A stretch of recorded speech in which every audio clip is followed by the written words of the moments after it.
सूचित झालेला आहे. त्यामुळं मंगलाचरणामध्ये मंगलत्व म्हणजे आनंद. हा आनंद जन्म या शब्दाने इथं प्रगट झाला. जन्माद्यस्य, या विश्वाची निर्मिती, विश्वाचा पालन आणि विश्वाचा संहार ज्याच्या आधारावर होतो, तो जो श्रेष्ठ ईश गुणांनी युक्त आहे असा सर्वेश्वर, असा भगवान, त्याला नमस्कार या ठिकाणी सर्वांनी मिळून केलेला आहे. आणि म्हणून कारणाचा शोध आपल्याला घ्यायचा आहे. आपल्यासमोर कार्य आहे. कार्य कोणतं आहे? कार्य आहे जग. जग आपल्याला दिसतं. जे दिसतं ते कार्य आहे. पण कार्याच्या मागं कारण असलं पाहिजे. कार्य आपोआप निर्माण होत नसतं. कार्याच्या मागं कारण असतं. आणि या ठिकाणी भगवान हा जगाचं कारण आहे. जगत कारण असं आपण म्हणतो. जगाचं कारण असलेला भगवान आहे. तो कारण आहे आणि विश्व हे कार्य आहे. जसा कुंभार किंवा माती हे कारण आहे आणि झालेला घट हे कार्य आहे. आपल्याला घट दिसतो. अहो माठ, हो कालच विकत आणला. तो आपोआप झाला का? नाही. त्याच्या मागे कारण आहे ती माती. माती नसेल तर माठ होणार नाही. म्हणून माती आणि कुंभार यांच्यामुळे माठ तयार होतो. माठ हे कार्य आहे आणि माती हे त्याचं कारण आहे. त्यामुळं आपल्याला कारणाचा शोध घ्यायचा आहे. पण कशाच्या आधाराने घ्यायचा आहे? कार्याच्या आधाराने. भगवान कसा आहे तर कार्यानुमेय आहे. कार्यावरून आपण त्याचं अनुमान करायचं.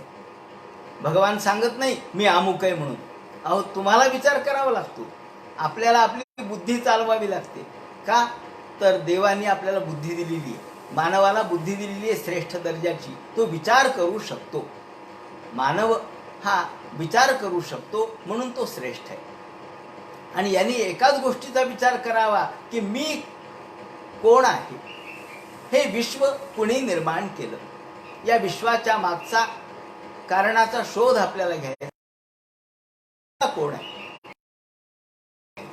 आणि म्हणून ते म्हणतात की कारणाचा शोध घेणं हे माणसाचं कर्तव्य आहे. या ठिकाणी अस्ति, प्रीती आणि भाती अशा 3 गोष्टी असतात. ज्या ठिकाणी अस्ति म्हणजे आहे, वस्तू आहे. हे खांब आहे तर खांब आहे. खांबामध्ये चैतन्य आपल्याला दिसणार नाही. खांबात शक्ती मात्र आहे. तिथे अस्तित्व रूपाने देव आहे. झाडामध्ये झाड उगवतं, झाड प्ररोहित होतं, त्याला फांद्या येतात, म्हणजे तिथे अस्ति आहे आणि भाती आहे. झाड हे उगवतं. झाडामध्ये अंतरंगात प्रेरणा असतात. शास्त्रज्ञ सांगतात ना की झाडाला सुद्धा भावना आहेत. जगदीश बोसांनी सांगितलं झाडाला भावना आहेत. जगदीश बोसांच्याही आधी संतांनी सांगितलं झाडाला भावना आहे. म्हणून तर संत तुकाराम महाराज हे वृक्षवल्ली आम्हा सोयरी वनचर, पक्षी ही सुस्वरे आळविते. पक्ष्यांच्या मधला, झाडांच्या मधला, प्राण्यांच्या मधला आत्मा ईश्वर त्यांना दिसतो. आणि त्यामुळं तिथे अस्ति आणि भाती ह्या गोष्टी आहेत. आणि मानवामध्ये अस्ति, भाती आणि प्रीती ह्या गोष्टी आहेत. प्रीती म्हणजे जिथे भावना आणि प्रेम आहे. प्रीती म्हणजे जिथे प्रेमाच्या गोष्टी प्रगट होऊ शकतात. म्हणून परमप्रेमा, भक्तीला काय म्हटलंय? सा परमप्रेमा. जी भक्ती परमप्रेम रूप आहे, सा तस्मिन परमप्रेमा. ही जी भक्ती ती परमप्रेम रूप आहे. आणि भक्ती झाड नाही करू शकत, भक्ती प्राणी नाही करू शकत. भक्ती करतो तो माणूस, भक्ती करतो तो मानव.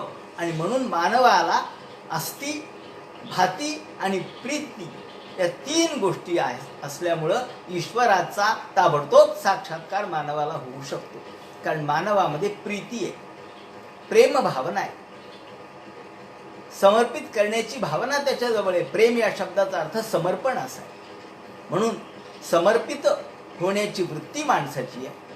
तदर्पिता या ठिकाणी गोपींचं वर्णन करताना नारद भक्ती सूत्रामध्ये तदर्पिता, जी तदर्पित आहे, तद अखिलाचारिता, तद सगळे अखिल आचार, सगळ्या प्रकारचे कामधंदे सोडून त्या भगवंताच्या ध्यानी लागल्या, चिंतनामध्ये लागल्या.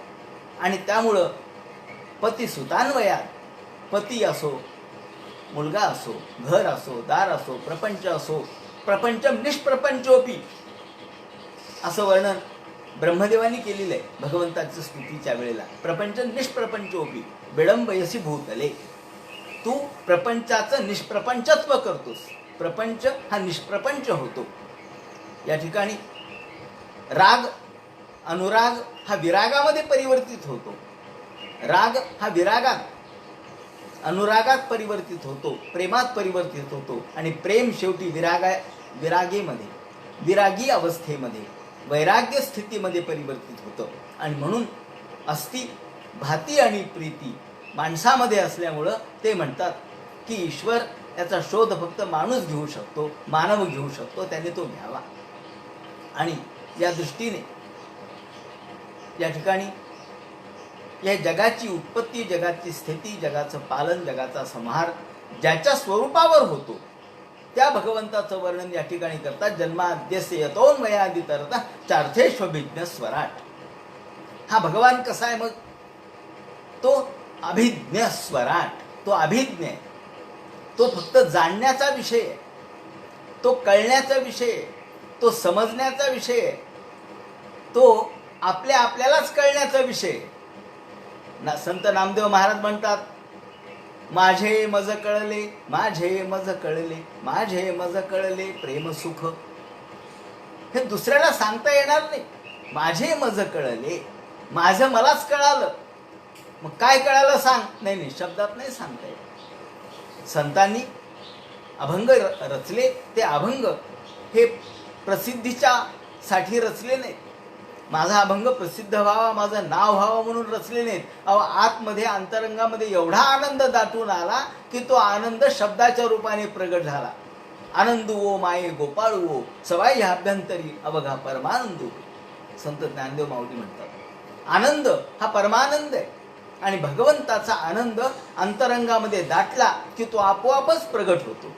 जसं एखादी घागर भरली म्हणजे ती ओसंडून वाहते, तसा भगवंताचा अनुभव यांच्या अंतरंगामध्ये इतका गच्च भरला, इतका दाटला की तो ओसंडून वाहू लागला. आणि जे ओसंडून वाहू लागलं ते आपण अभंग म्हणून स्वीकारलं, ते आपण गाथा म्हणून स्वीकारली, ते आपण तत्व भगवंताचं या संतांच्या मुखातून अनुभवलं. म्हणून संतांनी जो अनुभव व्यक्त केला, मग तो अनुभव आनंदाचा अनुभव आहे. आनंदा दाटणी आनंदाची, आनंदाला आनंदाचीच दाटणी. आनंद आनंदामध्येच विलीन झालेला आहे. आनंदाचाच अनुभव आनंदाच्याच रूपात व्यक्त झाला. म्हणून सगळीकडे सर्व सबाह्य अभ्यंतरी अवघा परमानंदू असं माऊली म्हणतात. तसं संत तुकाराम सुद्धा आनंदाचे डोही आनंद तरंग, आनंदाची अंग आनंदाची. आता आनंदाशिवाय दुसरं नाहीच आहे तिथं. पाण्यामध्ये जसं लाटाही पाण्याच्याच असतात, तरंगही पाण्याचीच असतात, पाणीच असतं, खाली पाणी, वर पाणी, बाजूला पाणी, लाटा पाण्याच्याच. पाण्याशिवाय दुसरं काय हो तिथं? तसं भगवंताच्या स्वरूपामध्ये आनंदाशिवाय दुसरं काही नाही. आणि हा आनंदाचा अनुभव, आनंदानुभव तो श्रेष्ठ दर्जाचा ऐंद्रिय सुखाच्या पलीकडचा अनुभव आहे. इंद्रियाचं सुख हे मर्यादित आहे, ते क्षणिक आहे. त्याला शेवटी नष्ट होण्याची त्याला मर्यादा असल्यामुळं. आणि भगवंताचं सुख हे अपार आहे, ते इंद्रियाच्या पलीकडचे, इंद्रियाच्या अतीत आहे. इंद्रियातीत अशा प्रकारचा हा अनुभव ज्ञानदेव माऊलींनी इंद्रिया करवी भोगवण्याची प्रतिज्ञा केलेली आहे. अतिइंद्रिय परिभोगवीन इंद्रिया कर, असा हा अनुभव भगवंताचा आहे. कारण भगवंत हा आनंद स्वरूप आहे. सत चित्त आणि आनंद हे त्याचं स्वरूप आहे. त्याला आपण स्वरूप लक्षण असं म्हणावं. कारण हा आनंद हे भगवंताचं स्वरूप आहे, म्हणून त्याला रसो वैसाहा असं म्हटलं. तो रसरूप आहे. तो रस अंतरंगामध्ये निर्माण होतो. भगवान हा रसरूप आहे. माऊलींनी सुद्धा रसाच्या पातळीवर त्या भगवंताच्या अनुभवाचं दर्शन घडवलंय, अमृत अनुभवामध्ये घडवलंय. तो रस सगळीकडे प्रसृत झालेला आहे. रस परिप्लुप्त अशी ही भावना आहे. भगवंत रसरूप आहे आणि हा रस कडू आहे का? नाही नाही नाही. हा रस एवढा गोड आहे की त्या रसाचा कंटाळाच येत नाही. तो अमृतमय आहे. अमृतमय अशा प्रकारचं त्याचं स्वरूप आहे. म्हणून तो चैतन्य रूप आहे, तो रसरूप आहे. रस म्हणजे काय हो? आपण जिभेला रसना शब्द वापरतो. जिभेला दुसरा शब्द रसना असा आहे. कारण रसना म्हणजे काय? जी रस चाकते, रसाचा स्वाद जिला येतो तिला रसना असं म्हणतात. आणि ही रसना, भगवंताचं नाम हे एवढं गोड आहे की जीभ म्हणते ते घेताना आनंदच होतो. जसं गोड पदार्थ खाताना आनंदच होतो, त्याप्रमाणे भगवंताच्या नामस्मरणामध्ये तल्लीन झालं म्हणजे गोडी अवीट वाटायला लागते. ही अवीट गोडी भगवंताच्या नामस्मरणाची आहे. म्हणून एका ठिकाणी म्हटलंय की सगळं काही गोड आहे. मधु मधुरम, दधी मधुरम. मध मधुर आहे, दही हे मधुर आहे. त्याचप्रमाणे साखर देखील गोड आहे. मधु मधुरम दधी मधुरम सीतापि मधुरैव. साखर देखील गोड आहे, ऊस देखील गोड आहे. परंतु त्याच्याही मध्ये, तत्रापि त्याच्याही मध्ये सगळ्यात मधुर काय असेल? तस्मादपि तन्मधुरम मथुरानाथस्य नाम यद्गीतम. ज्या गीतामध्ये मथुरानाथाचं नाव आहे, ज्याच्यात भगवंताचं नाव आहे, ते सगळ्यात गोड आहे. या ठिकाणी गोडीचा स्तर सांगितलाय. कोणता स्तर आहे? मधु मधुरम दधी मधुरम हे ठीक आहे, पण तो जिभेपुरतं आहे. पण कानाला गोड वाटणारी गोष्ट कोणती आहे? एक सुंदर अभंग सुरू झाला, लता मंगेशकर गातायत भगवंताचा, पांडुरंगाचा. पांडुरंग कांती दिव्य तेज झळकत. तिथे आपण काय चाटत राहतो का तो अभंग? नाही, तो कानाला गोड वाटतो. कानाला काय मधुर वाटतो, आनंद वाटतो. हा जो आनंद आहे तो नाद ब्रह्माचा आहे. त्या ठिकाणी नाद ब्रह्मातून हा आनंद प्राप्त होतो, तो गीताचा, संगीताचा. सुंदर दृश्य पाहिलं म्हणजे आनंद वाटतो, तो संगीताचा जसा आहे तसा दृश्याचा देखील आहे. सुंदर इंद्रधनुष्य पाहिलं म्हणजे आनंद वाटतो. सुंदर मखमल पाहिली म्हणजे आनंद वाटतो. पक्ष्यांची कुहू कुहू अशा प्रकारची स्वर आणि माधुरी पाहिली म्हणजे आनंद वाटतो. त्याचप्रमाणे सुंदर रान आणि वन पाहिलं म्हणजे आनंद वाटतो. तो आनंद कोणता आहे हो? हा आनंद ऐंद्रिय पातळीच्या पलीकडचा आहे. तो इंद्रियाने आपण घेतो खरा, पण तो त्याच्या पलीकडचा आहे. म्हणून ते म्हणतात की हा आनंद ईश्वर आहे, ते चैतन्य ईश्वर आहे. आणि सत कायम स्वरूपी टिकणारं भगवंताचं स्वरूप असल्यामुळं सच्चिदानंद हे त्याचं स्वरूप लक्षण आहे. म्हणून ते म्हणतात की तेजोवारी मृदा यथा विनिमयो. आता या ठिकाणी भगवान कसा आहे हे सांगताना त्यांनी सांगितलं हे तेजस्वी, तो स्वराट आहे. स्वराट म्हणजे काय? स्वराट म्हणजे सैराट नाही बरं का. स्वराट म्हणजे स्वेनेव राजते इथे स्वराट आहे, जो स्वतःच स्वयमेव मृगेंद्रता ज्याच्या जवळ आहे, ज्याला दुसऱ्या काही गोष्टी उसने आणाव्या लागत नाही, जो सगळ्याच सर्व गुणांनी युक्त आहे, षड्गुणैश्वर्य संपन्नता ज्याच्या जवळ आहे, सर्व प्रकारच्या शक्ती सामर्थ्यांनी तो युक्त आहे. जसा सिंहाला जर झाप टाकायची असली एखाद्या भक्ष्यावर तर त्याला कुठून शस्त्र आणावं लागत नाही, कुठून अस्त्र आणावं लागत नाही, लोकाच्याकडे जाऊन काही मागावं लागत नाही. का बरं? सिंहाजवळ सगळंच आहे. त्याच्याजवळ त्याचे दात आहेत, त्याच्याजवळ त्याचे नख आहेत, त्याच्याजवळ त्याची ताकद आहे, त्याची बुद्धी आहे. म्हणजे सिंह जसा स्वयंपूर्ण आहे, खरं म्हणजे मानव सुद्धा स्वयंपूर्णच आहे बरं का, मानव सुद्धा स्वयंपूर्ण आहे, पण आपण अपंग झाल्यासारखं म्हणतो काय करावं, मला हे येत नाही, मला हे जमत नाही. अहो काय केलं देवाने, तुला काय कमी केलं सांगा. देवाने आपल्याला 2 डोळे दिलेत, नाक दिलंय, बुद्धी दिली, हात दिलेत, पाय दिलेत, विचार करण्याची क्षमता दिली आहे, मग देवाने अजून काय द्यायला पाहिजे. सगळं काही असताना जर आपण संत तुकाराम महाराजांनी म्हटल्याप्रमाणे घोड्यावर एखादा शेंदाड शिपाई बसला आणि तो म्हणायला लागला की मी युद्ध करण्यात फार पटाईत आहे बरं का, युद्ध करण्यात पटाईत आहे, हो, मग पण काय करावं म्हणे, मी युद्ध करण्यात एवढ्या पटाईत आहे, एवढा मी योद्धा आहे खरा, पण काय झालं म्हणले, अहो मला घोड्यावर बसवलं म्हणले. मग घोड्यावर बसवल्यावर पळता कसं येईल, म्हणजे घोडा याला पळविता येत नाही. मी युद्ध करण्यात पटाईत आहे, पण काय करावं, माझ्या हातात एका हातात ढाल दिलीये, दुसऱ्या हातात तलवार दिलीये, ढाल तलवारे गुंतले हे कर, म्हणे मी झुंजार कैसा झुंजो. मी झुंजार आहे पण झुंजणार कसा, का हो, माझे दोन्ही हात गुंतलेत म्हणे. अहो गुंतले, कशात गुंतलेत, काय कुठल्या एका जाळ्यात गुंतलेत का, नाही. अहो तलवार दिलीये, ढाल दिलीये, उपयुक्त अशा प्रकारच्या सगळ्या साधन सामुग्रीने तुला पाठवलंय, आणि तू म्हणतो मी युद्ध कसा करू. मला येणे अश्वावरी, धावू पळू तरी कैसा आता. मला एवढं चिलखत माझ्या अंगावर घातलंय ते तो ओझच झालाय मला, एवढे जिरे टोप डोक्यावर आहे, हे तो आले मरणमूळ, आणि म्हणून मी युद्ध करू शकत नाही. हे शेंदाड शिपाई म्हणू शकतो, फक्त युद्धाचं नाटक करणारा म्हणू शकतो. खरा सैनिक जो असतो त्याला कशाचीच गरज लागत नाही. आपल्या सैनिकांनी नाही का, काहीच नव्हतं शस्त्र जवळ, पण मारले की नाही चीनी लोक, का बरं, क्षमता होती, सामर्थ्य होतं, राष्ट्राबद्दलचं प्रेम होतं, तिथे निष्ठा होती. देव म्हणतात तुला सगळं काही सुसज्ज करून मी पाठवलं, तू रडत राऊतासारखा रडत बसू नकोस, आणि म्हणून स्वयमेव मृगेंद्रता तुझ्या जवळ आहे. भगवान म्हणतात माझ्यासारखाच तू देखील आहे, मी देखील स्वराट, स्वेनैव राजते इति स्वराट, सगळ्या सामग्रींनी युक्त आहे.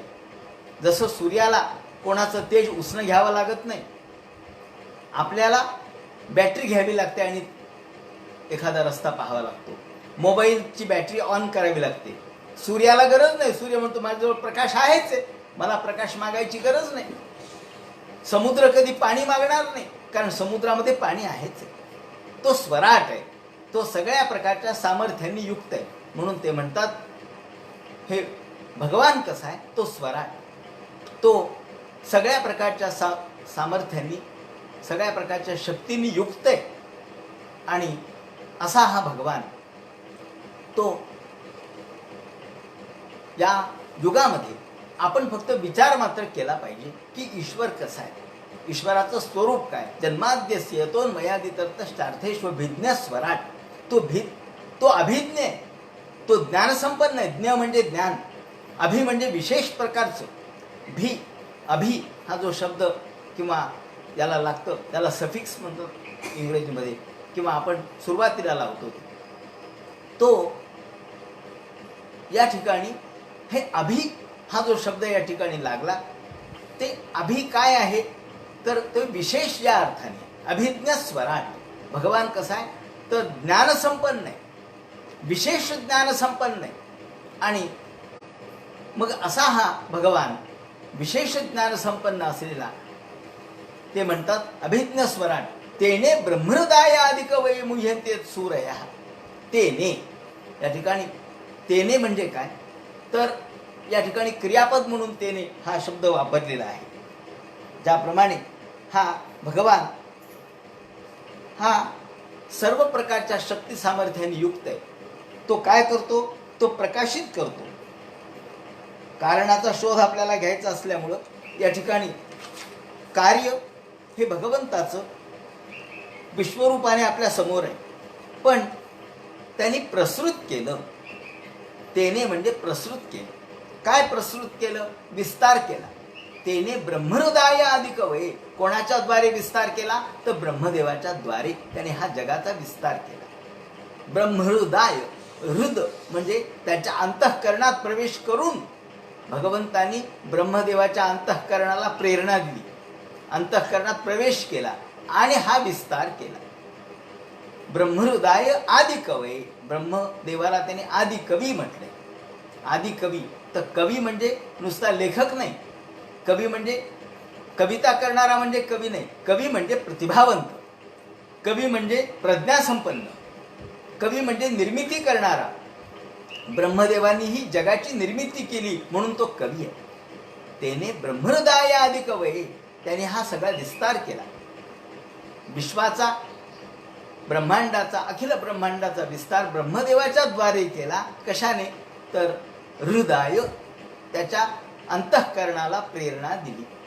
देव काय करतो? देव फक्त प्रेरणा देतो. देव आपल्याला दिसत नाही. संत तुकाराम महाराजांना प्रेरणा दिली. काय? शतकोटी अभंगाची मी प्रतिज्ञा केली होती, नामदेव महाराज म्हणतात, ती तू या जन्मात पूर्ण कर. ही प्रेरणा दिली. 22व्या वयापर्यंत तुकारामाने एक ओळ सुद्धा लिहिली नव्हती. पण दुष्काळ पडला, बायको अन्न अन्न करून मेली, कर्ज झालं, बायका मुलं मोठे दारिद्र्यामध्ये विपन्न अवस्थेत पडले आणि घरदार राहिलं नाही, आई वडील गेले, मोठा भाऊ निघून गेला. अशा अवस्थेत काय करावं काही कळत नाही. आणि त्यांच्या परंपरेने एक देऊळ त्यांच्या पूर्वजांनी बांधलेलं होतं. त्यांची मोठी परंपरा आहे. त्यांचे वाडवडील हे पांडुरंगाचे भक्त होते. पंढरपूरला जात असत तेव्हा पंढरपूरहून पांडुरंगाने स्वतःची मूर्ती स्थापन करायला लावलं आणि तिथे एक देऊळ बांधलं त्यांच्या पूर्वजांनी. त्याची सेवा तुकाराम महाराजांच्याकडे होती आणि ते देऊळ पडलं. बरेच दिवस झाले, मग पडणार 300, 400, 500 वर्ष झाले असतील, पडलं. ते देऊळ बांधायचं म्हणून तुकाराम महाराजांनी ठरवलं. देऊळ बांधायला सुरुवातही केली आणि एकदम एका रात्री तुकाराम महाराजांना स्वप्न पडलं. नामदेव महाराज स्वप्नात आले आणि नामदेवांनी सांगितलं, माझी प्रतिज्ञा अपूर्ण राहिली ती तू पूर्ण कर. आणि नामदेवासोबत विठ्ठल देखील आले आणि विठ्ठलाने हातामध्ये सळ धरली. सळ म्हणजे माप. जसं आपण रेशीम दुकानात विकत घ्यायचं म्हणजे ते सळ धरतात, ते माप धरतात आणि मग तुम्हाला 1 मीटर 2 मीटर कापून देतात. त्याप्रमाणे विठ्ठलाने सळ धरली आहे. पहा, एवढं तुला लिहायचं आहे बरं का. एक ओळ सुद्धा 22व्या वर्षापर्यंत लिहिली नव्हती आणि एकदम नामदेवे केले स्वप्ना माझी जागे, सभे पांडुरंगे येऊन या. नामदेवांनी स्वप्नातून जाग केलं.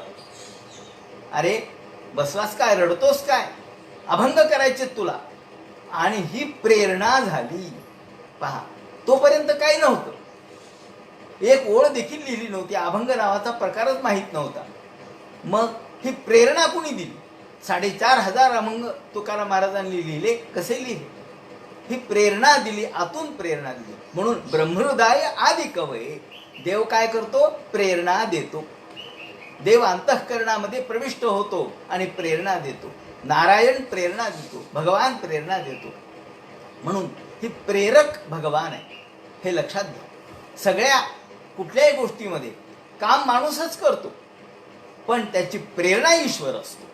म्हणून काम छत्रपती शिवाजी महाराजांनी स्वराज्य स्थापन केलं पण प्रेरणा भगवतीची होती, देवीची होती.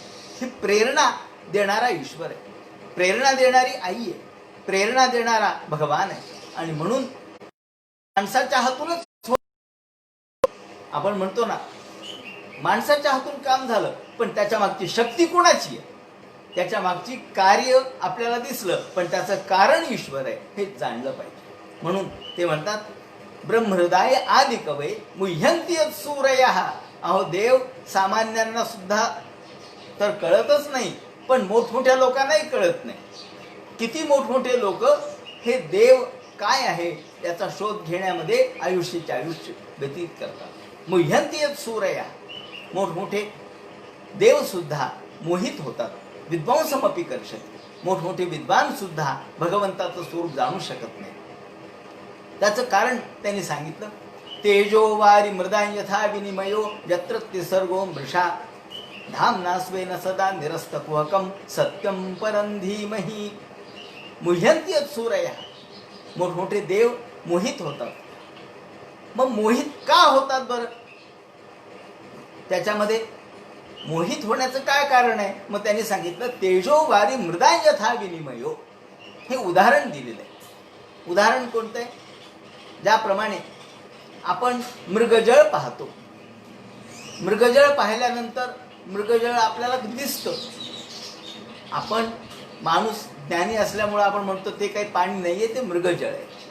पण हरिणाला मात्र ते पाणी असल्यासारखं वाटतं. पण मृगजळ कधी दिसतं? कडक ऊन असावं, भर दुपारी 12चं उन्हाळ्यातलं ऊन, आणि माती किंवा वाळू यांच्या संपर्काने ज्या झळया दिसतात त्या पाण्यासारख्या वाटतात. ज्या झळया दिसतात त्या पाण्यासारख्या दिसतात, हल्ल्यासारख्या दिसतात. वास्तविक ते पाणी नाहीये. मग काय हो? ते पाणी नसलं तरी पाण्यासारखं दिसतं.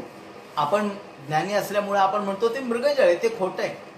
पण मृग मात्र, हरिण मात्र पाण्याच्या शोधासाठी धाव धाव धाव करतो, सगळीकडे फिरतो आणि त्याला वाटतं ते पाणीच आहे. काही चमचम चमचम करतं, प्रवाहासारखं दिसतं, त्याला वाटतं पाणीच आहे. आणि तो धावत धावत जातो. जितकं धावत जावं त्याच्या पुढे ते दिसतंच नाही.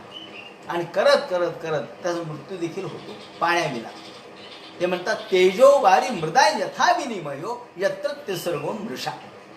त्याप्रमाणे जसं ऊन, कडक ऊन, माती किंवा वाळू यांच्या संपर्काने, हवा, ऊन आणि माती किंवा वाळू यांच्या संपर्काने आपल्याला ते मृगजळ भासतं, त्याप्रमाणे यत्र त्रिसर्गो मृषा. तसं सत्व, रज आणि तम हे 3 सर्ग हे भगवंताच्या स्वरूपावर खोटे आहेत. मृषा म्हणजे खोटे.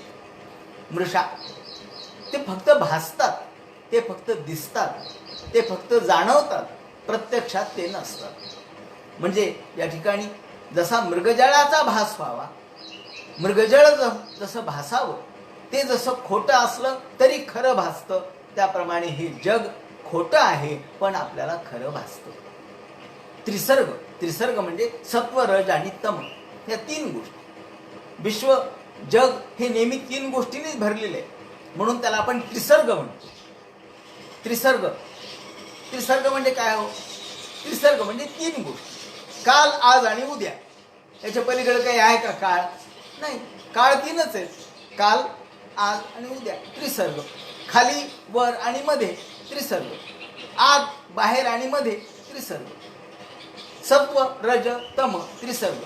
वात, पित्त, कफ त्रिसर्ग. 3 गोष्टीच्या पलीकडं आपल्याला जायचंय, तो ही तुर्यावस्था, त्याला चतुर्थावस्था म्हणतात, म्हणून चतुर्थी करतात. 3च्या पलीकडे जायचं म्हणजे 4. हे जे 3 आहे, हे 3 म्हणजेच विश्व आहे.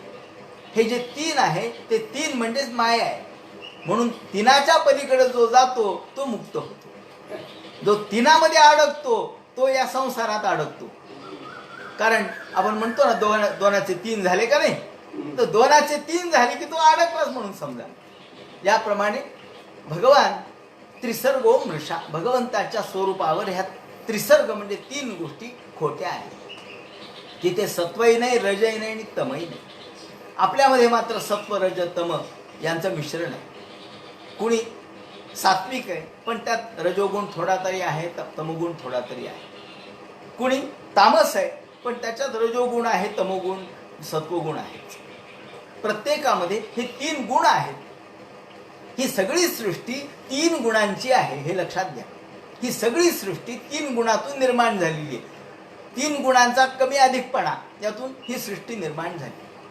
ह्या 3 गुणांचा कमी अधिकपणा, आपण जसं साखर, पत्ती आणि दूध यातून चहा तयार होतो, या 3 गुणातून चहा तयार झाला. मग काय गोडच झाला हो चहा, जरा साखर जास्त पडली असेल.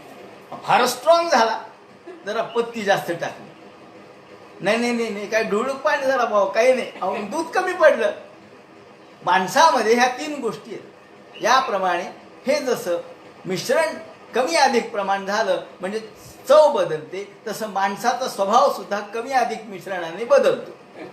कुणी सात्विक दिसतो, कुणी राजस दिसतो, कोणी तामस दिसतो, पण प्रत्येकात कमी अधिक हे गुण आहेतच. म्हणून भगवंतामध्ये मात्र हे 3 गुण नाहीत. म्हणून आपण त्रिपुटीच्या पलीकडे भगवान असं म्हणतो. भगवान हा त्रिपुटीच्या पलीकडचा आहे, 3 गोष्टीच्या पलीकडचा आहे. तिथे त्रिसर्ग नावाची गोष्ट नाही, 3 गोष्टी नाही. स्वर्ग, मृत्यू, पाताळ, पुन्हा 3. म्हणजे त्रिसर्ग किंवा त्रिपुटी ह्या ज्या गोष्टी आहेत, ज्या त्रिपुटीमध्ये आपण चांगलं वाईट पण आणखी मध्यम असा एक भेद करतोच. परिपूर्ण चांगलं कुणीच नाही, परिपूर्ण वाईटही कुणी नाही, दोन्हीचं मिश्रण असा मध्यम मार्ग आपण काढत असतो. याप्रमाणे या त्रिपुटीमध्ये सगळं विश्व बनलेलं आहे, त्रिपुटीमध्ये सगळं विश्व भरलेलं आहे. आणि भगवान मात्र या 3च्या पलीकडचा आहे.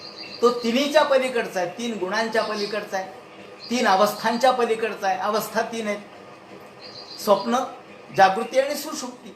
3च अवस्था आहेत. अवस्था त्रयातीत. देह 3 आहे, देहत्रयातीत. कालत्रयातीत. भगवान कसा आहे? कालत्रयातीत आहे, देहत्रयातीत आहे, अवस्थात्रयातीत आहे आणि सगळ्या प्रकारच्या त्रिपुटींच्या पलीकडचा आहे. म्हणून त्यांनी यत्र त्रिसर्गो मृषा असं म्हटलं. यत्र म्हणजे ज्या ठिकाणी, त्रिसर्ग म्हणजे 3 गोष्टी ह्या खोट्या आहेत. भगवंताच्या स्वरूपामध्ये सत्वरजतम, काल आज उद्या, काळाची जाणीव नाही. त्याचप्रमाणे गुणांची जाणीव नाही, तो गुणांच्या पलीकडचा असल्यामुळं तिथे 3 वृत्ती नाही. राग, लोभ, प्रेम ह्याही गोष्टी नाही, कारण ह्या सगळ्या वृत्तीवर अवलंबून आहेत. ह्या सगळ्या आपल्या वृत्ती बनलेल्या आहेत, गुणांच्यामुळे बनलेल्या आहेत. सगळं विश्व 3 गुणातूनच निर्माण झालेलं आहे. आणि म्हणून ते म्हणतात यत्र त्रिसर्गो मृषा. भगवंताच्या स्वरूपावर मात्र, आता या ठिकाणी भगवंताचं स्वरूप आपण समजून घेतो. या ठिकाणी काल आपण बघितलं की एक आहे तटस्थ लक्षण, ते समजून घेतलं, आणि दुसरं आहे स्वरूप लक्षण. ते या ठिकाणी सांगतात की सत्व रज तम याच्या पलीकडचा चैतन्य घन आनंद रूप असं भगवंताचं स्वरूप आहे. आणि म्हणून यत्र त्रिसर्गो मृषा धामना स्वेन सदा निरस्त कुहकम. हा भगवान कसा आहे तर तो निरस्त कुहकम, सगळ्या प्रकारच्या, कुहक म्हणजे अंधार, अंधार नष्ट करणार आहे. सूर्य उगवल्यानंतर जसा अंधार राहत नाही, सूर्य उगवल्याबरोबरच अंधार जातो. त्याला अंधाराला जा म्हणण्याची गरज नाही, अंधाराला वेगळं घालवायची गरज नाही. अहो नबल उदयला चंडांशू मावळ बितू विश्वाभासू. ज्ञानेश्वर माऊलींनी म्हटले 16व्या अध्यायाच्या प्रारंभीच ही ओवी येते. नवल उदयला चंडांशू. हा चंडांशू म्हणजे सूर्य, हा उगवला, आणि तो नुसता उगवला नाही, ज्या वेळेला उगवला त्याच वेळेला मावळ बितू विश्वाभासू, विश्वरूपी आभास मावळला, विश्वरूपी आभास नष्ट झाला. तो मावळ बितो काय तर विश्वाचा आभास, विश्वाचा खोटेपणा, विश्वात्मक जी आपल्या मनामधली माईक भावना आहे ती नष्ट करतो आणि तत्वज्ञानाचा प्रकाश सगळीकडे पसरवितो. सूर्य उगवल्याबरोबर जसा अंधार नष्ट होतो, अंधाराला वेगळं नष्ट करायची गरज लागत नाही. सूर्य उगवता क्षणीच तो नष्ट होतो. हे दोन्ही क्रिया एकाच वेळेला होतात. म्हणून धामना स्वेन सदा निरस्त कुहकम सत्यम परम धीमहि. या ठिकाणी त्या सत्य परमेश्वराला आम्ही नमस्कार करतो. या ठिकाणी धीमहि असा शब्द आहे. सत्यम परम धीमहि. धीमहि हे बहुवचन आहे, अनेक वचन आहे. म्हणजे या ठिकाणी वेदामध्ये ज्याप्रमाणे समूहांच्या निमित्ताने प्रार्थना केलेली आहे, वेदातली कोणतीच प्रार्थना एका व्यक्तीने केलेली नाही. वेदामध्ये समूह जाणीव आहे. समूह म्हणजे सामाजिक, सगळ्यांनी मिळून धर्म कसा करायचा, एकट्याने करायचा नाही, सगळ्या घरादारांनी केला पाहिजे. सर्वांनीच धर्माचं आचरण केलं पाहिजे, कर्माचं आचरण सर्वांनीच केलं पाहिजे, उपासना सर्वांनीच केली पाहिजे. नाही एक जण करतोय आता उपासना, आम्हाला गरज नाही, असं नाही चालत. का? प्रत्येकाने केली पाहिजे. म्हणून तो सर्वांचा धर्म आहे. सर्वांचा सामूहिक धर्म आहे. या ठिकाणी धीमही शब्दाने तो सामूहिकता व्यक्त झाली. आपण गायत्री मंत्र बघतो. गायत्री मंत्रामध्ये सुद्धा धीमही धियो यो नः प्रचोदयात असं म्हटलंय. धीमही आमच्या बुद्धीला प्रेरणा देणार आहे भगवान. धी म्हणजे बुद्धी, बुद्धीला प्रेरणा देणार. बुद्धी योगं ददाम्यहम. आमच्या बुद्धीला प्रेरणा कोण देतं? आमची बुद्धी ही आमची आहे, पण त्याला प्रेरणा कोण देतं? विचार करायला कोण लावतं? तर तो ईश्वर अंतःकरणात प्रेरणा देतो. धीमही आमच्या बुद्धीला. धी म्हणजे बुद्धी. ही बुद्धी स्थिर बुद्धीवर का? चंचल बुद्धीला धी म्हटलं नाही त्यांनी. बुद्धीचे सुद्धा 16 प्रकार मानले. तेव्हा ही प्रज्ञानम, अज्ञानम, विज्ञानम, संज्ञानम असे 16 प्रकार आहेत बुद्धीचे. मती म्हणजे बुद्धी, मन एवेती. आणि याच्यामधली जी प्रज्ञान आहे, जे विशेष प्रकारचं ज्ञान आहे, ती बुद्धी धी जी स्थिर आहे. स्थिर बुद्धीमध्येच विचार शक्य आहे. स्थिर बुद्धीमध्येच आपल्याला विचार करता येतो. चंचल बुद्धीत विचार नाही करता येत. गडबडीच्या वेळेला तुम्ही कोणालाही विचारा, खूप गडबडीत एखादी गोष्ट, अहो काय आता फार गडबड आहे हो, आता नाही सांगत मी, नंतर या. का हो? नाही, गडबडीत आहे. गडबडीत आहे म्हणजे काय? मन चंचल आहे, मन स्थिर नाही. म्हणून मुलांना परीक्षेत उत्तर आठवत नाही, कारण मन विचलित झालेलं असतं, चंचल झालेलं असतं, गडबड चाललेली असते आणि आठवत नाही. मग शांत डोळे झाकले, हा आठवलं बरोबर. का आठवलं? शांत मनाने भगवंताचा विचार केला तर भगवंत प्रगट होतो. जेथं भगवंत प्रगटे त्या नाव कवित्व. ज्या ठिकाणी भगवंत प्रगट होतो त्याला कवित्व म्हणतात असं रामदास स्वामींनी म्हटलं. या ठिकाणी भगवंत प्रेमही, या ठिकाणी ते म्हणतात स्वेन सदा निरस्त कुहकम. भगवान सगळं कुहक म्हणजे अंधार नष्ट करतो, अंधार म्हणजे काळोख नष्ट करतो, काळोख म्हणजे माया नष्ट करतो, माया म्हणजे अज्ञान नष्ट करतो.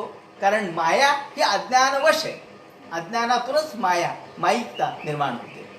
आमच्या मनात जी माया, अज्ञान, अंधकार, कुहक, काळोख जो आपल्याला जाणवतो, आपल्याला जी निश्चितता नसते ती अज्ञानामुळे असते. अनिश्चितता ही अज्ञानाचं लक्षण आहे. अनिर्णितपणा हा अज्ञानाचं लक्षण आहे. आणि भगवान हे सगळं निरस्त कुहकम, तो निरस्त करतो. निरस्त म्हणजे समूळ नाहीसं करतो, पुन्हा उगवत नाही बरं का. तुम्ही म्हणाल नाही नाही, एकदा माया नाहीशी झाल्यावर पुन्हा निर्माण होते का? नाही. बीज भाजूनी केली नाही तैसे जन्म मरण आम्हाला. जसं बीज भाजल्यानंतर आपल्याला जन्म मरणाची कुठेच चिंता नाही असं तुकाराम महाराजांनी म्हटलंय, तसं हे अंतःकरणाचं बीज तो भाजून टाकतो. अंतःकरणातील कल्पनेचं किंवा आपल्या संशयाचं, आपल्या मनामध्ये असलेल्या वृत्तीचं तो भर्जन करतो. म्हणून निरस्त कुहकम, हे सगळे कुहक नष्ट होतात, अंधार नष्ट होतो, तो पुन्हा अंधार निर्माण होत नाही. आणि म्हणून तर माऊलींनी नवल उदयला चंडांशू असं म्हटले. तो नवल शब्द कशामुळे? तर आपला दैनंदिन सूर्य उगवतो आणि मावळतो. तो उगवतो, अंधार नाहीसा करतो, आणि तो मावळला की पुन्हा अंधार येतो. पण ईश्वर प्रसन्न झाला म्हणजे पुन्हा अंधार नाही, पुन्हा जन्म नाही, पुन्हा परत येणे नाही. का? एकदा नाहीसा झाल्यावर पुन्हा नाही येत. दैनंदिन सूर्य तसा नाही ना, तो उगवतो, मावळतो, पुन्हा उगवतो, पुन्हा मावळतो. म्हणून नवल उदयला चंडांशू. तो नवल शब्द माऊलींनी यासाठी वापरलाय की हा चंडांशू नवल म्हणजे असा नवीनच आहे, वेगळाच आहे, नवलतापूर्ण आहे की जो मावळ उगवल्यानंतर अंधार मावळून टाकतो, पण पुन्हा अंधार निर्माण होतो. म्हणून निरस्त कुहकम सत्यम परम धीमही. त्या सत्य पुन्हा एकदा त्याने वर्णन केलंय. पर, भगवान हा परब्रह्म आहे. तो अपरब्रह्म नाही. अपर म्हणजे अलीकडचं, अपर म्हणजे आमच्या समोरचं, अपर म्हणजे सांसारिक, आणि पर म्हणजे संसाराच्या पलीकडचं. ते परब्रह्म आहे. म्हणून तो निरस्त कुहकम. सत्यम, तो सत्यरूप आहे. ऋतंच सत्यम, सत्य हे त्याचं स्वरूप आहे. पण हे सत्य कोणतं आहे? शंकराचार्यांनी जेव्हा सिद्धांत मांडला, हाच मायावादाचा सिद्धांत, तेव्हा त्यांनी 3 सत्य या ठिकाणी मानले. शंकराचार्यांची ही देणगी आपल्याला. त्यांनी 3 सत्य मानले. एक प्रातिभासिक सत्य, एक पारमार्थिक सत्य आणि तिसरं आपल्या सांसारिक असलेलं सत्य. जे सत्य दैनंदिन जीवनामध्ये पुढे खोटं ठरतं. अहो 500 रुपयाची नोट मोदी सरकारने बंद केली, दुसऱ्या दिवशी ती खोटी ठरली ना.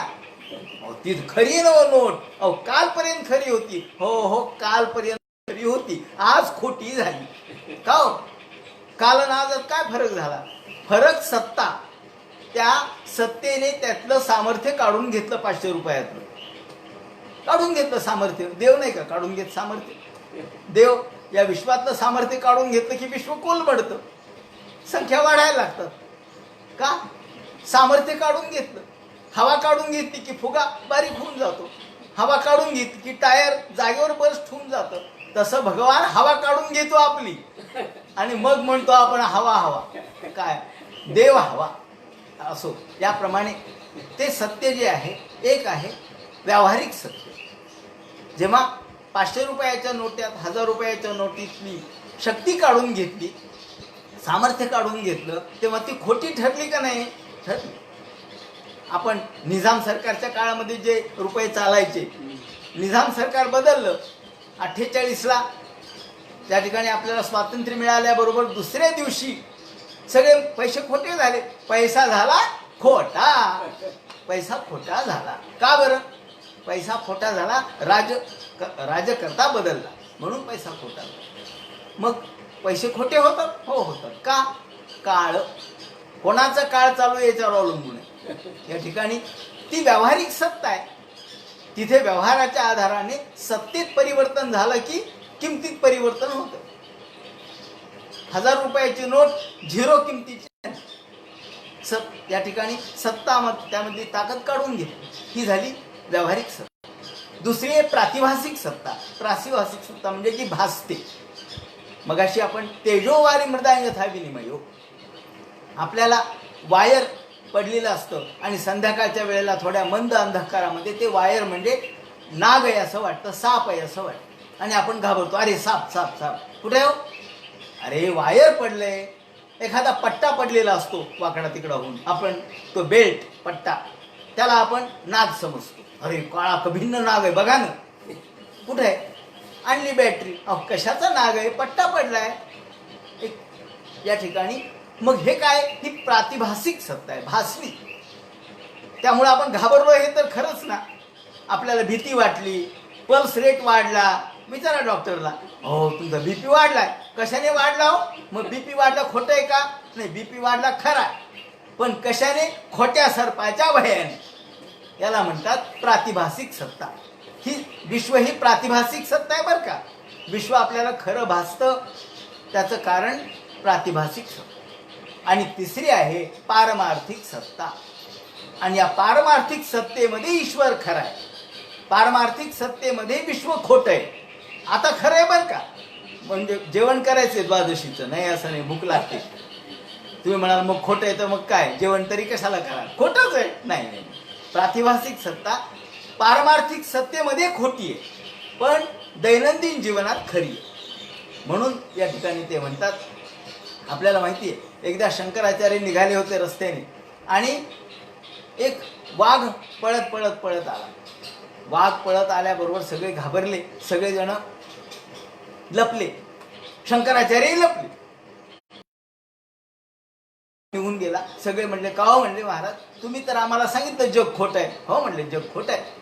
आणि मग तुम्ही का पळालात म्हणले. ते म्हणले हो जग खोटं आहे, वाघही खोटा होता आणि पलायन मपी मिथ्या, मी पळालो हे खोटंच आहे म्हणले.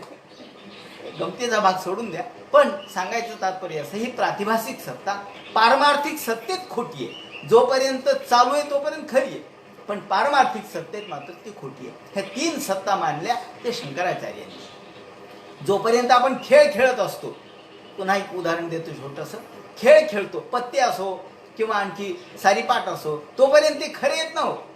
आपण पत्ते मांडले, सगळ्यांना वाटले चला हा राजा आहे, ही राणी आहे, हे गुलाम आहे, त्याचे हे किमती आहेत.